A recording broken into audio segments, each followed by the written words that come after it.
This was one of those weeks where Matt dove deep into terrain generation, thinking, how hard can it be to add some trees and grass? The answer, as it turns out, is much harder than it should be. Meanwhile, I built a tavern. It's terrible, bare bones, ahistorical, and has all sorts of visible seams. But it exists. Steve and not Steve are still T-posing, probably judging our collective inability to make foliage appear wherever we want it. Matt started experimenting with height maps and landscape materials, which sounds straightforward until you actually tried to do it. Most of the landscape materials he found that included grass absolutely tanked performance. We're talking 20 to 30 FPS drops for just having realistic ground cover. Now, there is a difference between how this affects performance in editor mode and in-game mode, of course, but we're not sure by how much, and we'd rather not find out the hard way. This is not a minor optimization issue, this is a your game is now unplayable issue. There's almost certainly a way to fix it, but figuring out why the grass is murdering the frame rate is its own rabbit hole of technical investigation. To make things worse, the grass refuses to work with the map partitioning system that loads and unloads all of the different areas, and that means we're loading in 10 miles worth of grass when you can only really see 100 yards at most. But here's the weird part. The grass doesn't even show up at all. Matt's also been working on height map data. He found some tools where you can import portions of the real world into the game using actual elevation data, which sounds pretty cool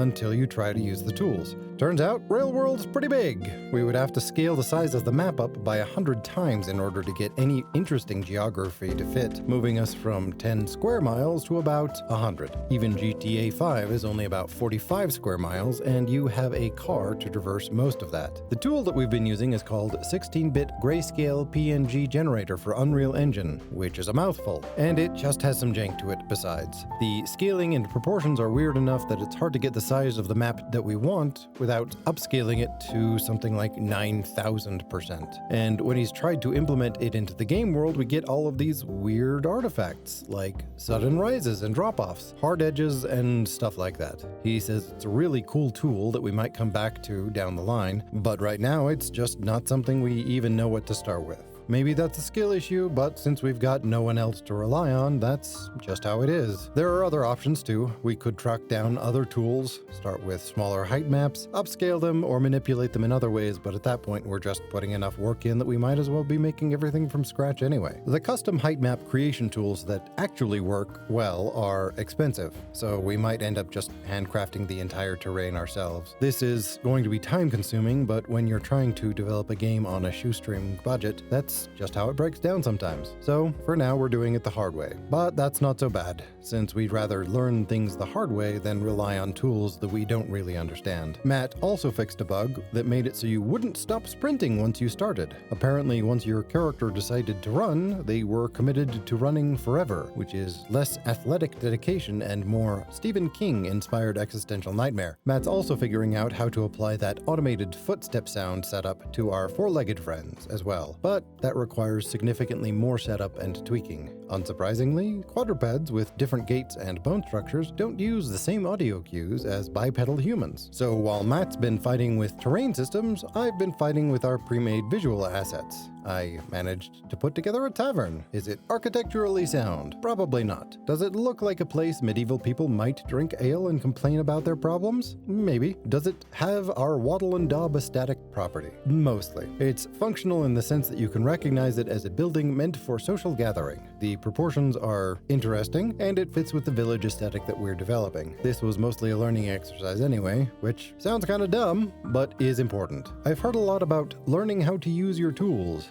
but most of the times I've heard about it, they really fail to tell you what that means. In my case, it means there aren't any corner trusses for the roof. This means that the inside and outside angles are a lot more complex to put together, especially if you're joining roofs of differing spans. There also aren't any pre-built sockets in the asset pack that we paid for, so I've spent a lot of time manually aligning the meshes when I probably didn't need to. Now, I knew this when I was starting out, but I wanted to get some hands-on time with the asset pack back before I started making modifications to it. Knowing me, I probably would have made a bunch of really dumb modifications that would have made my life even more difficult because I had no experience with anything. I still have barely any experience, but now instead of making random mistakes, I'll be able to make beginner mistakes. Matt's been testing the 4x4 kilometer size map and thinks that we may be slightly too big. His estimate is that running from one side of the world to the other would take about 16 minutes, which isn't dramatically larger from what we want, but it's worth considering. The current abstract plan is to have each day be about 20 minutes from dawn to dusk.